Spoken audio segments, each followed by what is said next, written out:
আসসালামু আলাইকুম প্রিয় শিক্ষার্থী বন্ধুরা, তোমাদের সবাইকে আর্য তাতজান অনলাইন স্কুল এবং আমার শিক্ষা বিষয়ক ইউটিউব চ্যানেল এডুকেশনাল প্রপার্টিস এবং ফেসবুক পেজ এডুকেশনাল প্রপার্টিসের পক্ষ থেকে সবাইকে আজকের ক্লাসে স্বাগত। আমার প্রিয় শিক্ষার্থী বন্ধুরা, তোমরা যারা এবছর প্রথম নতুন অষ্টম শ্রেণীতে উত্তীর্ণ হয়েছো, তোমাদের সকলের জন্য গণিত বইয়ের প্রথম অধ্যায় প্যাটার্ন সম্পর্কিত সমস্যাগুলো সমাধান এর চেষ্টা করছি এবং বুঝিয়ে দেওয়ার চেষ্টা করছি। আশা করি নিশ্চয়ই শিক্ষার্থী বন্ধুরা, তোমরা যদি আমার সাথে থাকো তাহলে নিশ্চয়ই তোমরা প্যাটার্ন সম্পর্কিত যে সমস্যাগুলো রয়েছে খুব সহজে দ্রুত কম সময়ে তোমরা বুঝতে সক্ষম হবে। প্রিয় শিক্ষার্থী বন্ধুরা, চলো আমরা প্রথমেই আজকে পরিচিত হয়ে নেই। তোমাদের সাথে আজকে আমি পাঠ উপস্থাপন করছি। আমি মোহাম্মদ নাজিমউদ্দিন, সহকারী শিক্ষক, আর্য তাতজান উচ্চ বিদ্যালয়, কিশোরগঞ্জ। প্রিয় শিক্ষার্থী বন্ধুরা, তোমাদের জন্য আজকে উপস্থাপন করছি অষ্টম শ্রেণীর গণিত প্রথম অধ্যায় প্যাটার্ন সম্পর্কিত সমস্যা। আজকের পাঠ 3। শিক্ষার্থী বন্ধুরা, চলো শুরুতে আজকে আমাদের পাঠের আলোচ্য বিষয়টি সম্পর্কে জেনে নেই যে আজকে আমরা কোন বিষয় সম্পর্কে জানব। প্রিয় শিক্ষার্থী বন্ধুরা, শুরুতে তোমাদের জন্য একটি বিশেষ চিত্র রয়েছে। দেখো তো নিচের এই আকৃতিটি তোমরা চিনতে পারো কিনা, বুঝতে পারো কিনা? হ্যাঁ শিক্ষার্থী বন্ধুরা, আশা করি নিশ্চয়ই তোমরা সকলে বুঝতে পেরেছো যেটি একটি স্কয়ার বা বর্গ। চিত্রের আকৃতিটি কেমন? চিত্রের আকৃতিটি হচ্ছে বর্গাকার বা একটি বর্গ এখানে দেখা যাচ্ছে। প্রিয় শিক্ষার্থী বন্ধুরা, এবার আরো কতগুলো বর্গ বা সংখ্যা তোমরা লক্ষ্য করো। দেখো তো কি দেখতে পাচ্ছ? এখানে তোমরা 9টি বর্গ এবং 9টি সংখ্যা দেখতে পাচ্ছ এবং 1 থেকে 9 পর্যন্ত 9টি ধারাবাহিক সংখ্যা দেখতে পাচ্ছ এবং এই সংখ্যাগুলো এলোমেলো ভাবে এখানে সাজানো রয়েছে। হ্যাঁ শিক্ষার্থী বন্ধুরা, তোমরা এখানে কি দেখতে পেয়েছো? 9টি বর্গ এবং 1 থেকে 9 পর্যন্ত 9টি সংখ্যা এলোমেলো ভাবে সাজানো রয়েছে। হ্যাঁ শিক্ষার্থী বন্ধুরা, এবার আরেকটি গুরুত্বপূর্ণ বিষয় লক্ষ্য করো। প্রিয় শিক্ষার্থী বন্ধুরা, এই যে পূর্বে যে আমরা যে 9টি বর্গ এবং 9টি সংখ্যা যুক্ত একটি টেবিল আমরা দেখলাম, এই টেবিল বা বর্গগুলোতে একটি বিশেষ ম্যাজিক সংখ্যা রয়েছে। দেখো তো তোমরা এই ম্যাজিক সংখ্যাটি বের করতে পারবে কিনা, পারো কিনা? যে এখানে এই সংখ্যাগুলো এলোমেলো সাজানোর পেছনে একটি বিশেষ কারণ রয়েছে। সেই কারণটি কি শিক্ষার্থী বন্ধুরা? এই যে আমি রেখাগুলো অঙ্কন করেছি, ডান থেকে বাম বা বাম থেকে ডান, এই 3টি সংখ্যার মধ্যে প্রত্যেকটি মধ্যে একটি বিশেষ সম্পর্ক রয়েছে। দেখো তো বুঝতে পারো কিনা? উপর নিচ তাও একটি বিশেষ সম্পর্ক রয়েছে যা পূর্বের সাথে মিল রয়েছে। প্রিয় শিক্ষার্থী বন্ধুরা, আড়াআড়ি তাদের মধ্যেও 3টি সংখ্যার মধ্যে একটি বিশেষ সম্পর্ক রয়েছে এবং তা পূর্বের সাথে মিল রয়েছে। হ্যাঁ শিক্ষার্থী বন্ধুরা, ঠিক তোমরা ধরতে পেরেছো। তোমরা এখানে একটি বিশেষ সংখ্যা পেয়েছো। এই সংখ্যাগুলি উপর থেকে নিচ, ডান থেকে বাম, আড়াআড়ি যেভাবেই 3টি সংখ্যা যোগ করি না কেন একটি সংখ্যা হয় এবং এই সংখ্যাটি হচ্ছে 15।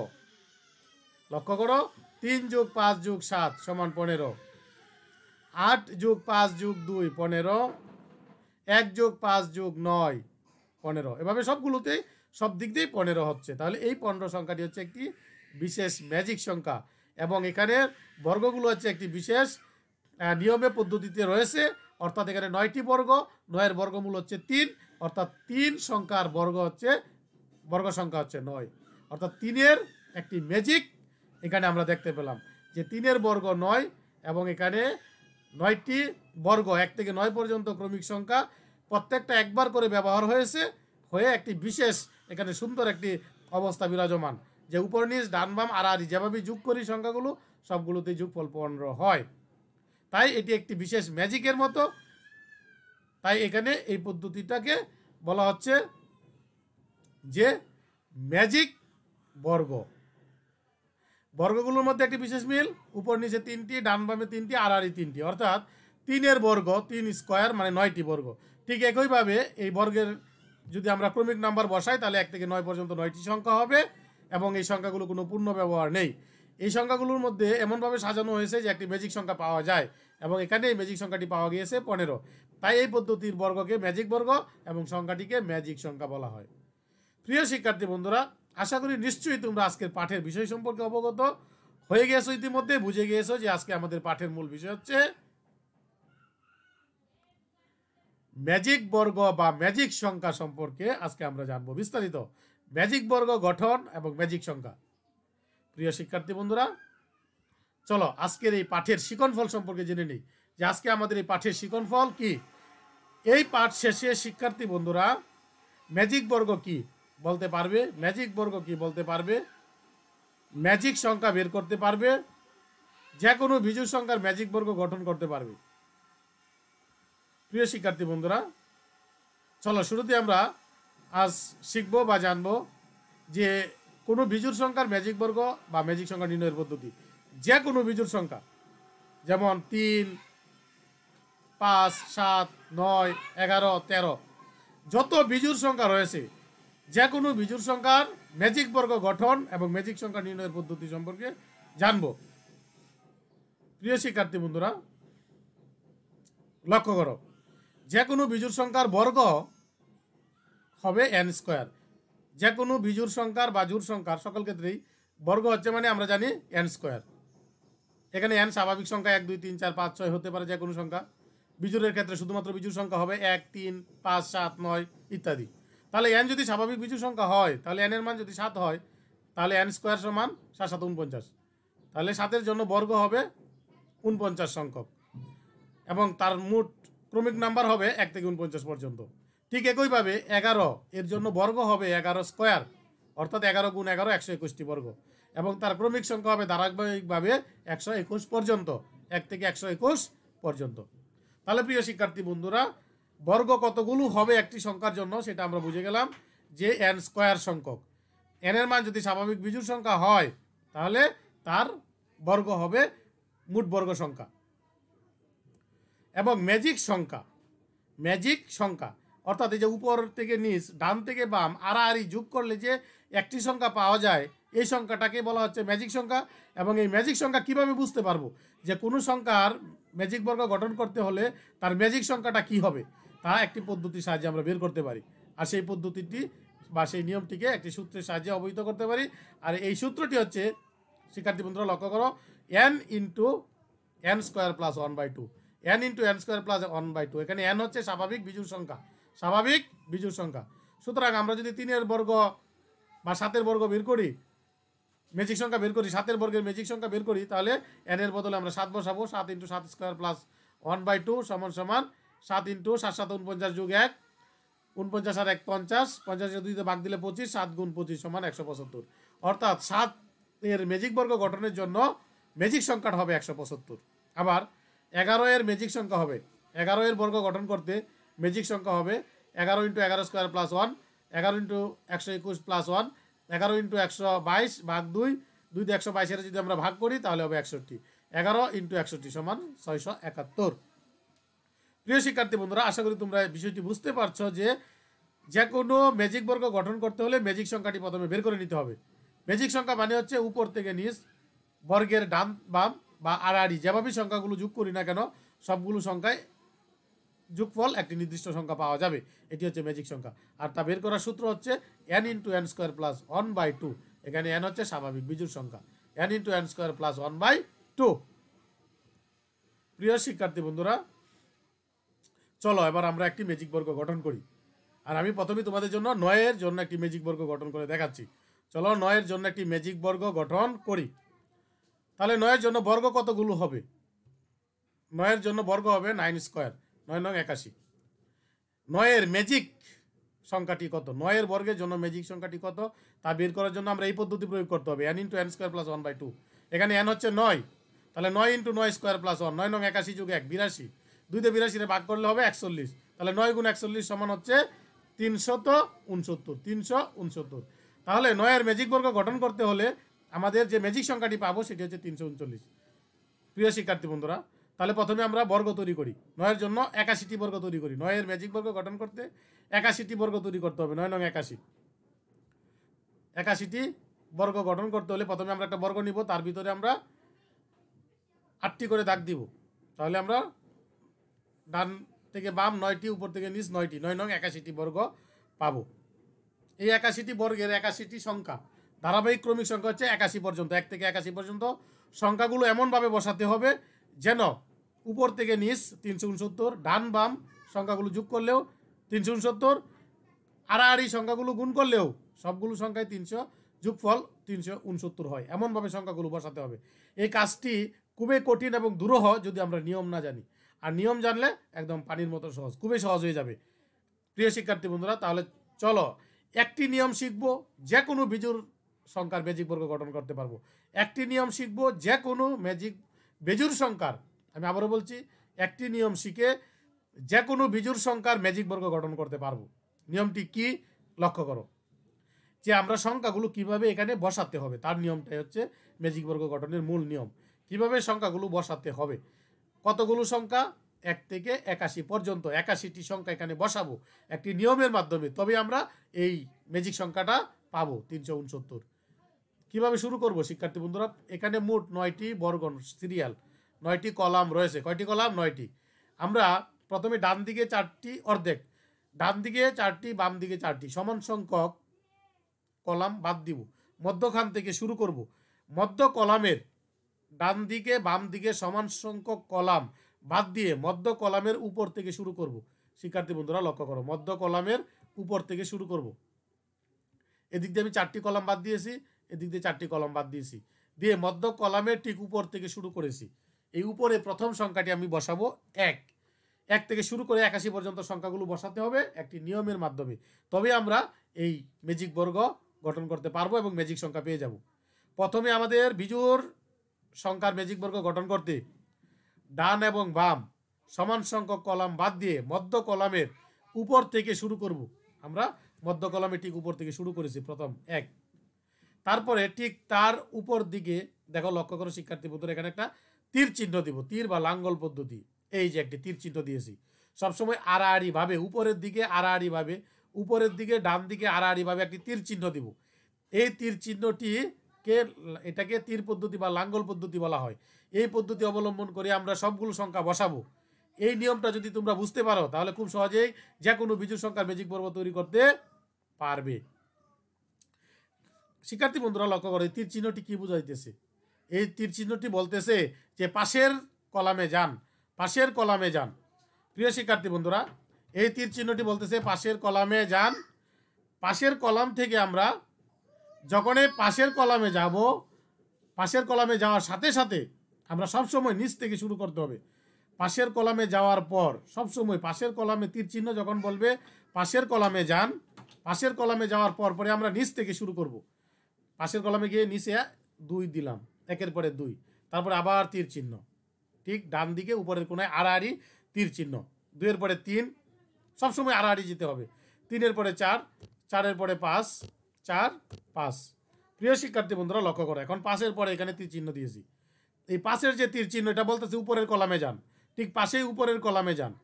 আমরা যখনই উপরের কলামে যাব তখন উপরের কলামে যাওয়ার সাথে সাথে একদম শেষের দিকে চলে যেতে হবে, কলামের শেষ প্রান্তে চলে যেতে হবে, এখানে চলে যেতে হবে। কলামের শেষ প্রান্ত থেকে শুরু করতে হবে। সবসময় আমরা কলামের শেষ প্রান্তে যাব এবং আড়াআড়ি যাব, কলামের শেষ প্রান্তে যাব, আড়াআড়ি যাব। লক্ষ্য করো, 6-এর পরে আমরা যে এখানে একটি গুরুত্বপূর্ণ বিষয়, আড়াআড়ি যাব। 6-এর পরে 7, 7-এর পরে 8, 8-এর পরে 9, 9। প্রিয় শিক্ষার্থী বন্ধুরা, 9-এর পরে আড়াআড়ি যাওয়ার আর কোনো সুযোগ নেই। এখানে একটি লাল চিহ্ন চলে এসছে, স্টপ, থামো। কেন? কারণ তার আড়াআড়ি যাওয়ার সুযোগ নেই, সামনে একটি সংখ্যা 1 রয়েছে, এখানে ঘর ফাঁকা নেই। যখনই আমরা এরকম কোনো স্টপ দাগ পাবো, তীর চিহ্ন দেওয়া যাচ্ছে না, সামনে ঘর ফাঁকা নেই, তখনই আমাদের নিচের দিকে চলে আসতে হবে, 1 ঘর নিচে চলে আসতে হবে, 1 ঘর নিচে চলে আসতে হবে। তাহলে 9-এর পরে আড়াআড়ি যেতে পারিনি, স্টপ, নিচের দিকে চলে আসছি, 1 ঘর নিচে আসতে হবে, 10। 1 ঘর নিচে এসে তারপরে আবার আড়াআড়ি যাব, 10-এর পরে 11, 11-এর পরে 12, 12-এর পরে এখানে তীর চিহ্ন, তীর চিহ্ন বলতেছে পাশের কলামে যান। পাশের কলামে যাব, পাশের কলামে কোথায় যাব? একবারে নিচে চলে যাব। সবসময় এই কথাটি খুব গুরুত্বপূর্ণ, পাশের কলামে সবসময় নিচে যেতে হবে, পাশের কলামে নিচে। 13, 13-এর পরে আবার কোনাকুনি আড়াআড়ি, 14, 14-এর পরে 15, 15, এখানে তীর চিহ্ন বলতেছে উপরের কলামে যান, পাশের কলামে। উপরের কলামে যাওয়ার সাথে সাথে আবার শেষের দিকে যেতে হবে, 15 এখানে।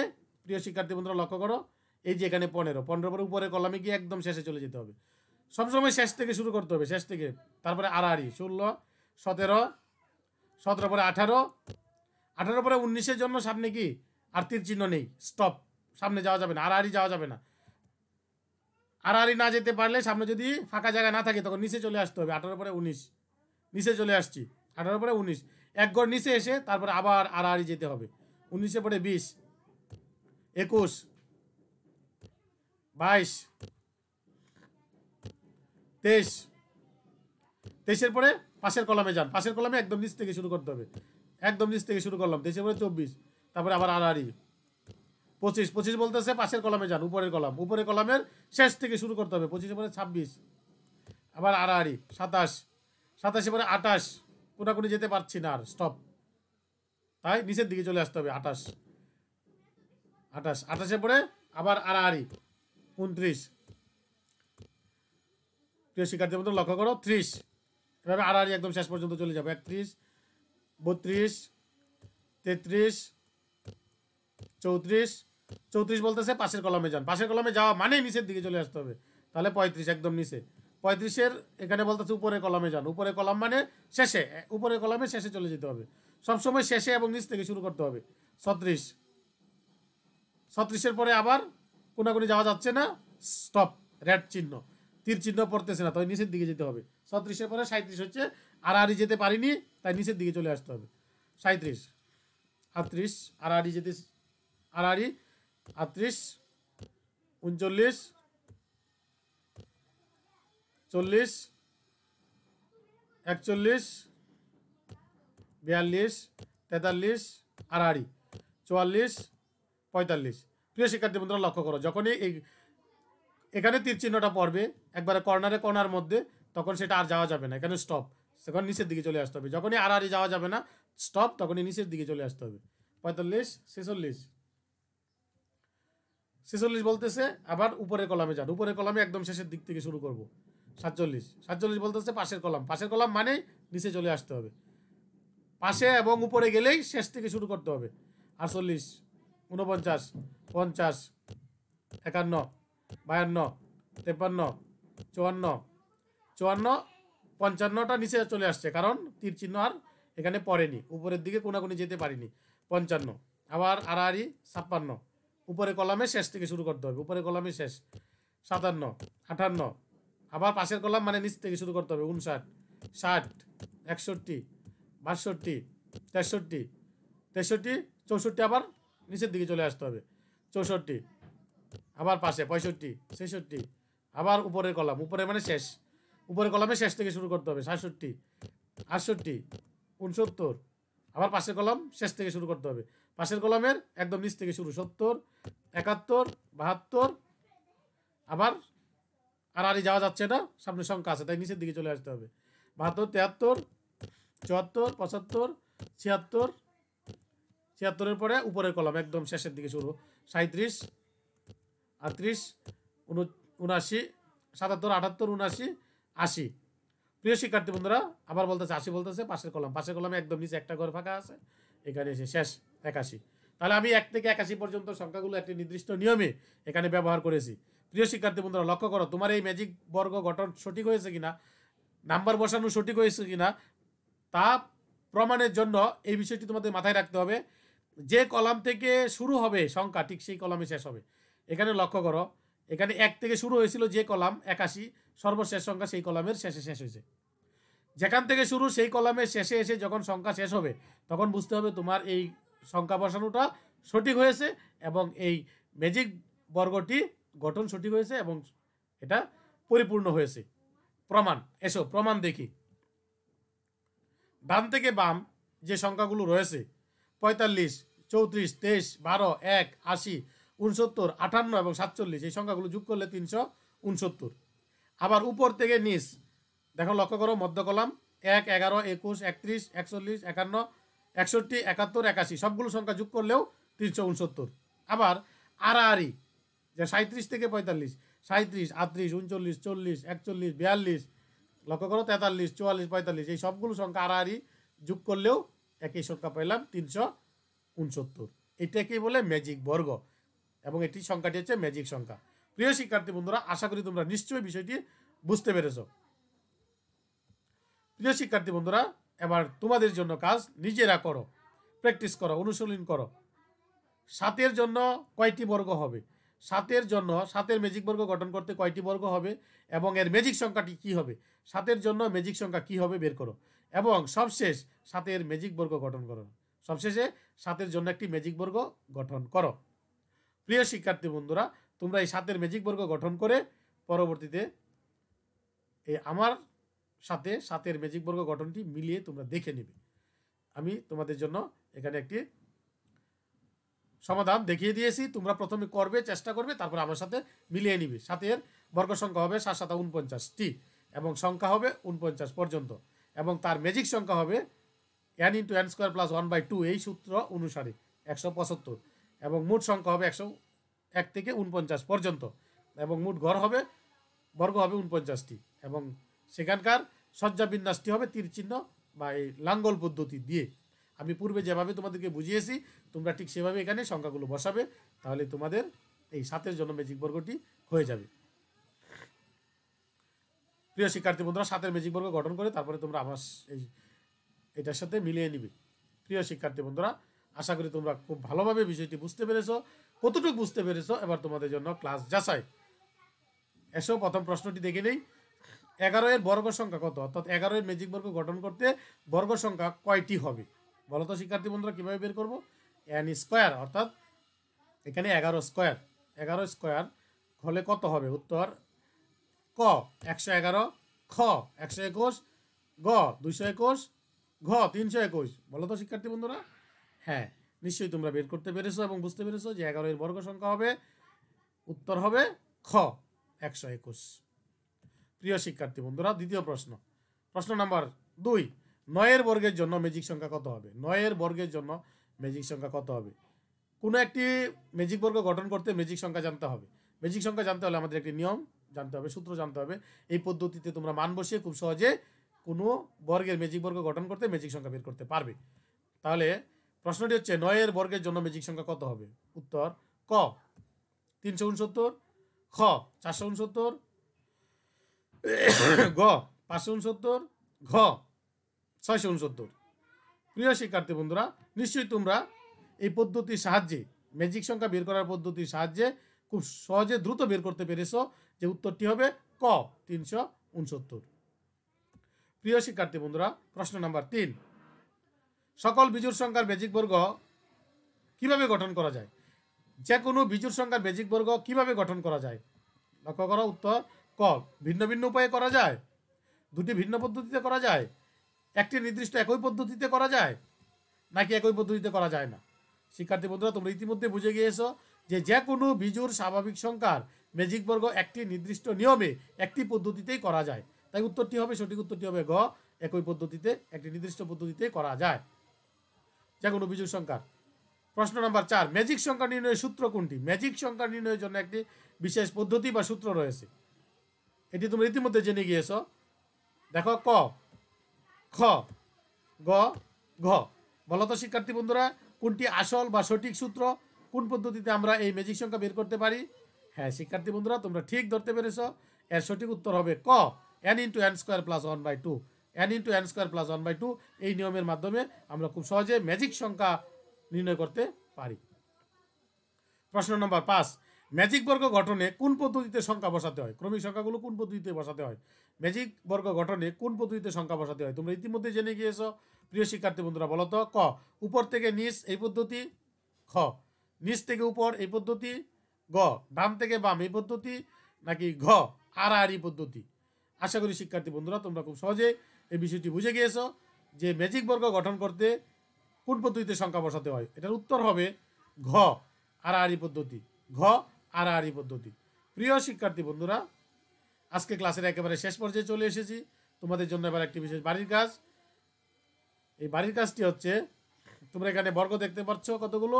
ম্যাজিক বর্গের ম্যাজিক সংখ্যা নির্ণয় সূত্রটি লেখো। ম্যাজিক বর্গের ম্যাজিক সংখ্যা নির্ণয় সূত্রটি লেখো এবং 11-এর জন্য ম্যাজিক বর্গ গঠন করো। 11-এর সংখ্যাটির জন্য একটি ম্যাজিক বর্গ গঠন করো। আমি আবারও বলছি, 11-এর জন্য একটি ম্যাজিক বর্গ গঠন করো। প্রিয় শিক্ষার্থী বন্ধুরা, আজকে এই পর্যন্তই, আজ আর নয়। সবাইকে এতক্ষণ কষ্ট করে আমার সাথে থাকার জন্য সবাইকে অসংখ্য অসংখ্য ধন্যবাদ। প্রিয় শিক্ষার্থী বন্ধুরা, আশা করি তোমরা নিশ্চয়ই আর্য তাতরজান অনলাইন স্কুল এবং আমার শিক্ষা বিষয়ক ইউটিউব চ্যানেল এডুকেশনাল প্রপার্টিস এবং ফেসবুক পেজ এডুকেশনাল প্রপার্টিসের সঙ্গে আছো। প্রিয় শিক্ষার্থী বন্ধুরা, সবাইকে অসংখ্য ধন্যবাদ। আশা করি সকলেই নিরাপদে থাকবে, সুস্থ থাকবে। এই বলে আমি আমার আজকের ক্লাস এখানে শেষ করছি। আল্লাহ হাফেজ।